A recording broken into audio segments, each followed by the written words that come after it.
Let me ask you something honest. When was the last time you sat in a salon chair or pulled on a fresh unit and walked away feeling like your hair looked genuinely full, lifted, and alive? Not just acceptable, not just done, but truly, beautifully right. Because if you have been struggling to answer that question, I want you to stay with me today. Because the answer may have nothing to do with your hair itself, and everything to do with the style you keep choosing for it. Here on Ageless Black Glow, we do not do trends for the sake of trends. We do what works. What flatters. What tells the truth about who you are right now, in this decade, with the hair you actually have. And today, that truth is this. There are 7 hairstyles showing up everywhere in 2026, in salons, in wig shops, all over your social media feed, that are quietly and consistently working against Black women over 50. Not because these styles are ugly, some of them are genuinely beautiful, but on mature hair that has changed in density, texture, and fragility over the years, they do something none of us signed up for. They make the hair look thinner, older, and flatter than it actually is. And style number 5 on this list is the one doing the most damage quietly, because it looks the most convincing at first glance. So stay with me all the way through. The first style to reconsider is the blunt one-length bob with no internal layering. This is one of the most requested styles among Black women over 50, whether on natural hair, relaxed hair, a silk press, or a bob wig. The reasoning behind it makes perfect sense on the surface. Keep all the weight at one length, create a solid perimeter, and the hair will look dense and full. But here is what actually happens when you remove every layer and every graduation from a cut. The weight of that solid, unbroken length pulls the roots flat against the scalp. The crown collapses. The hair sits like a heavy curtain with nowhere to go, and the eye travels straight to the jawline, which is precisely where most women over 50 want the least visual attention drawn. A bob is not the enemy. A bob without internal texture absolutely is. If you love a bob, and many women do, ask your stylist for soft internal layers through the crown, a feathered top, and a little lift at the root. Keep your perimeter, but give the inside of that cut some life. The difference is immediate and it is remarkable. The second style to walk away from is the Bixie cut paired with micro bangs. The Bixie is the 2026 hybrid between a pixie and a bob, shorter at the back, slightly longer at the sides, and it has genuine potential on mature hair when it is done correctly. The micro bangs are where everything goes wrong. Sitting an inch or more above the brows, these bangs leave the entire forehead completely exposed. And on skin over 50, the forehead carries texture, lines, and often some thinning near the edges, and hairline that most women would prefer to soften rather than spotlight. Micro bangs do not frame the face. They frame the forehead and everything on it. Add to that the reduced weight that comes with a pixie length, and without very deliberate lift at the crown, the roots collapse and the scalp becomes visible, whether this is your natural hair or a unit. This is a style that demands specific bone structure and exceptional density to carry. A soft, side-swept fringe that grazes or just skims the brow will always be more flattering, more elegant, and more forgiving. The micro bang trend will cycle out. Your forehead will remain. Choose wisely.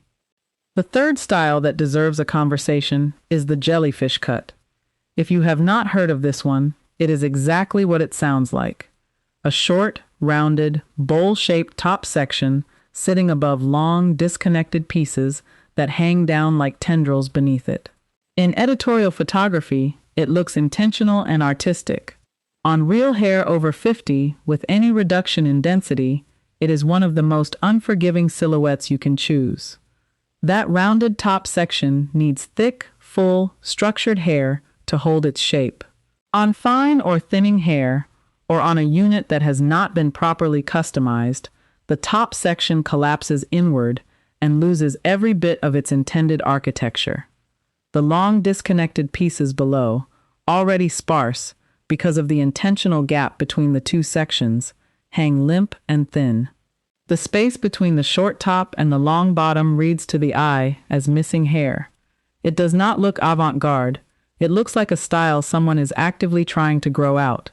If a stylist ever suggests this cut to you, pause the appointment and ask them exactly how they plan to make it work for your specific texture and density. If they cannot answer clearly, that is your answer. The fourth style to reconsider is the uniform coil wash and go, or the uniform curl wig install. This trend is absolutely everywhere in 2026. Every single coil set to the exact same diameter, the exact same depth, from root to tip, creating what looks like a perfectly even cloud of texture. On young, dense hair or a fresh factory-set unit, those uniform coils pack together and create genuine fullness. On mature hair with reduced density, every coil sits alone and separate, and the scalp becomes visible through the gaps between them. The uniformity is the very thing that betrays you. When every curl is identical, the eye notices the space between each one immediately. The crown, which should be the fullest, softest, most voluminous part of any style, ends up looking sparse and almost geometric. A mixed curl pattern is your solution here. Ask for varied rod sizes. Ask for a looser, more blended curl blend rather than a uniform set. It will read as fuller, softer, and far more natural than a field of identical spirals that let the scalp show through. The fifth style, and this is the one I want you to remember most clearly, is the razored bob with sliced ends. This is the single most common technique in 2026 that is actively making fine and fragile hair look thinner, and it is being done in salons every single day. When a stylist takes a razor to the ends of your hair, they create deliberate separation between individual pieces.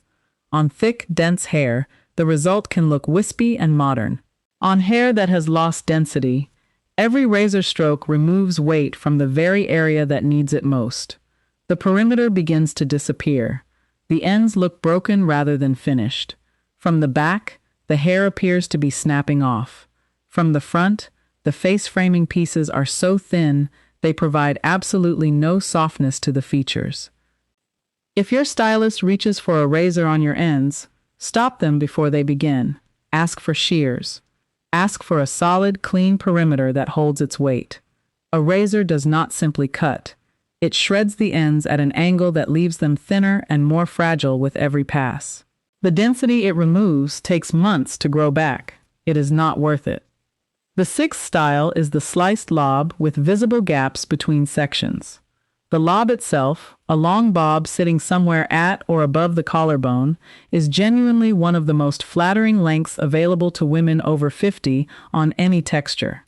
But the 2026 trend of using texturizing shears to carve deliberate visible gaps between sections of that lob is a serious problem on thinning hair. Those gaps are intended to look modern and editorial. On fine or fragile hair, they look like patches of missing density. Light catches the scalp through the gaps, and the overall effect is hair that appears sparse and uneven. The lob is a beautiful choice. The slicing technique is what ruins it. If you want movement and texture in your lob, ask for light point cutting with shears only at the very tips of the ends. Not thinning shears, not a razor, not deep internal slicing. Just soft, minimal point work at the perimeter that adds movement without removing the weight your hair needs to look full. The seventh and final style is the teased crown paired with smooth, tightly laid edges. This retro look has made a significant return in 2026, showing up on red carpets and in editorial campaigns. A tall, back-combed, heavily sprayed crown sitting several inches above the head, with edges slicked flat and laid back tightly against the temples. On mature hair, this combination is doing real damage while you wear it. The back combing needed to achieve that height lifts the hair cuticle and weakens the strand with every stroke. Over time, the very volume you are chasing with a teasing comb is the thing causing breakage and further thinning at the crown. The tight, product-heavy edges require tension on a hairline that grows more delicate with every decade. This style takes from your hair while it sits on your head and leaves it thinner when you take it down. Height and volume should come from a great cut, with graduated layers that lift naturally from the root. That kind of lift does not require damage. It does not wash away by evening, and it does not leave your edges more fragile than they were before you sat down. There they are, 7 styles that are trending in 2026 and quietly working against every Black woman over 50 who wears them.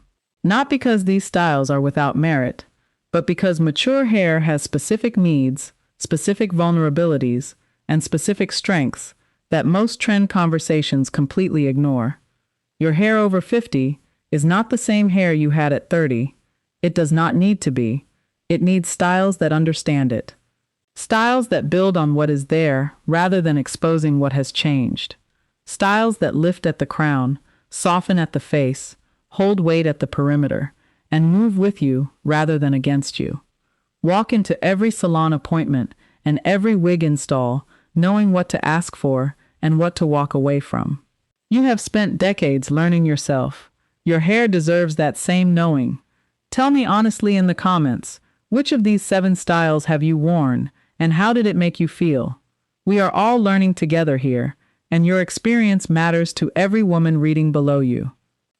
If this opened your eyes today, subscribe to Ageless Black Glow and stay close, because next week I have something just as important waiting for you. Until then, wear your crown with intention, and remember that the most beautiful thing about your hair is that it has grown with you every step of the way.